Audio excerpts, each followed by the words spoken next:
Plein d'espoir, de très nombreux Éthiopiens se pressaient aux urnes ce lundi matin pour un double scrutin historique. Il y a du monde, cela montre que les citoyens sont venus voter et espèrent que ces élections nous mèneront vers un avenir meilleur. Quelques 38 millions d'électeurs sont enregistrés, cependant beaucoup d'entre eux ne se rendront pas aux urnes, notamment dans les zones touchées par des violences. L'un des principaux dirigeants d'opposition du pays s'est néanmoins lui aussi félicité de la participation dans les grandes villes tout en restant prudent.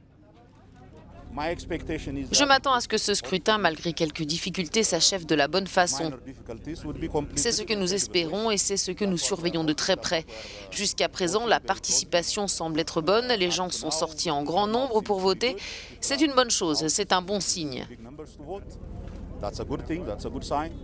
Mais il est encore tôt, nous venons juste de commencer. Depuis notre quartier général, nous suivrons l'évolution de chaque bureau de vote. Et nous aurons une bien meilleure idée ce soir. Nous verrons si ce scrutin est crédible et s'il est le reflet de la volonté du peuple. L'actuel Premier ministre Abiy Ahmed avait promis des élections législatives et régionales les plus démocratiques que l'Éthiopie ait jamais connues.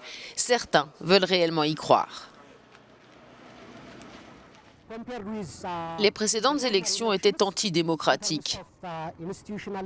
En termes d'indépendance institutionnelle, en termes de processus, en termes d'accès des médias, nous pouvons dire que ce scrutin est bien meilleur que les précédents.